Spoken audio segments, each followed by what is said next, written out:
This could be the most delicious sardine pate, so let's do it. And so to enjoy this delicious pate, first thing I'm going to do for this one is prep the bread ready to toast for the pate. I've gone with a really nice sourdough loaf.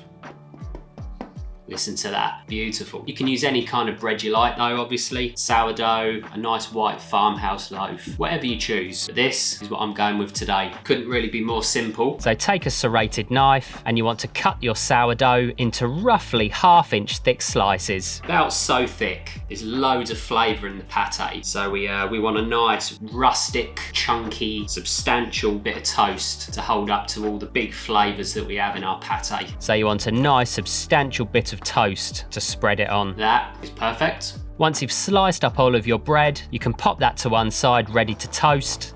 And this stuff is going to go beautifully with our pate. Just one thing I'll mention now. With this pate, because it's so bold, what I like to do myself is give these a really good toasting. We want to get a little bit of charring around the edges. The charring gives a little bit of sort of bitterness that cuts through the richness and the depth of the pate really, really well. You don't want to burn it, but you do want to take it that little bit further than you maybe normally would for toast. And now we're going to make this incredible moussey pate. Always keep your knives in good condition, razor sharp, much more efficient and most importantly, much more safe. So the first step, you want to take 1 or 2 shallots, nip off the ends, chop them in half and remove the skins. And then from there, you want to roughly chop up the shallots. Best way, once you've cut it in half, let's just go down lengthways like so. Pop all the pieces together.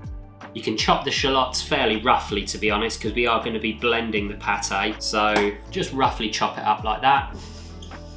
Pop those to one side on the board. Next, we want a blender, and the star of the show, our sardines, tin sardines. And they're going to be the first thing that we chuck in the blender. So there we have them. Ones are in olive oil. I've got another tin that are in spring water. You can use it either, any, whichever ones you wish. It doesn't make a huge bit of difference. We're not going to use the oil. This one, there we have them. Beautiful little fish. So chuck in your sardines. The sardines are in. I've already made a right mess. So let's mop up that oil and water. There we go. Next, we're going to go in with the shallots, and as a rough rule of thumb, for 200 grams of drained sardines. And then from there, we want to go in with a tablespoon or 2 of the shallot. The rest we can pop aside to make another batch or to use for something else. Once the sardines and shallot are in, the next ingredient to both season and add some beautiful flavour: anchovy. If you're one of those people that really hate anchovies, you can leave them out, no big deal. But for me, these make all the difference. The amount you use is also up to you. Personally, I go in with about 4 to 6 fillets, give or take. You can use less, entirely up to you. I love the flavour of anchovy. I want this pate to have a nice punch and a few different layers of flavour. Next, once the anchovies are in, you cannot have a good pate without butter. Unsalted. Go in with a few knobs of butter, roughly speaking a couple of tablespoons. This can be adjusted later to your taste. So I always chuck some in, blend it up, give it a taste, and then take it. Another important point at this stage, we're not going to season this because of the anchovy. So we're going to blitz it up, make any adjustments to the consistency, and then from there, that's when we can add any seasoning. We are going to add black pepper, of course, but not salt. And from there, about a tablespoon or 2 of some cream. Same with the butter, this is adjustable. And then we're going to give it a really nice generous few twists of some freshly ground black pepper. So now we're going to give it the first little blitzing up. Once the pepper's in, pop on the lid, give it a good blitzing up until it's starting to get nice and smooth. Give it a few blasts. And at this point, we want to give it a little taste and a stir, and from there we can adjust our seasoning. A tiny, tiny, tiny little pinch of salt. But be cautious. Lemon. Start by zesting it first. The lovely acidic lemon cuts through the richness of this pate beautifully. So the first step, zest in a whole lemon. And then cut off a slice and squeeze that into our pate. And the last ingredient to go in to finish this amazing pate off is parsley. Literally an average handful. Parsley in, and don't over blend this at this point. We want the parsley to be running through the pate, just so it looks nice if anything else.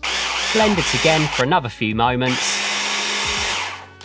There we go. And that is it. Beautiful, light and moussey with green flecks running all the way through from the parsley. We got some acidity with the lemon, perfectly seasoned. Really is absolutely delicious.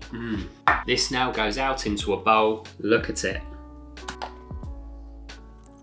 And that there is one of the most delicious pates, or spreads, if you want to call it that you will ever eat. It really is delicious. Light, moussey, but packed with flavour. Somewhat complex, but with a beautiful simplicity almost. An absolute treat. Really, really delicious.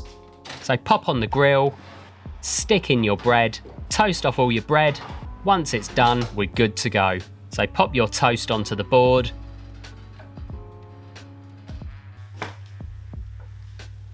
Right, here we go. This is basically what I was talking about. See that there? A slight sort of tinge of charring just around the edge, and you want to take the toast a little bit further than you normally would, like I was saying earlier. See that? That's going to give us a slight little twist of bitterness. Slight little twist of bitterness that just kind of cuts through the richness of the pate. It works amazingly well. I mean, if you're skeptical, just give it a try. Simple as that. Make this pate, or just go and buy some even, and just try. You will not be disappointed. So that is our perfectly toasted toast, done, ready to go. We have our delicious, incredible sardine pate,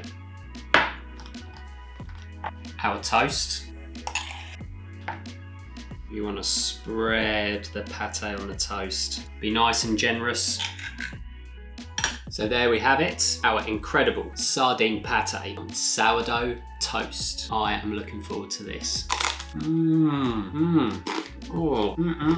I've not had this in maybe a year, and I've completely forgotten how incredible it is, particularly on the sourdough. Woof.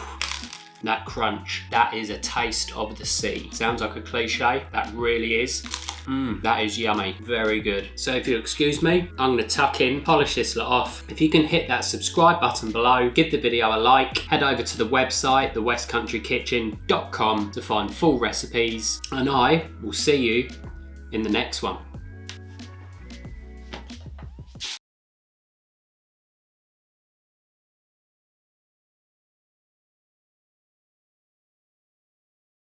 And this is a real treat. An amazing starter, a wonderful snack, packed with flavour, but really light in a lot of ways. Works great with the toast. Some beautiful sardine pate. You need to give this one a try. Bread, which adds a tiny touch of bitterness, which works really well against the flavours of the pate. It just cuts through that richness beautifully and just gives it another layer of flavour and another dimension that just works great.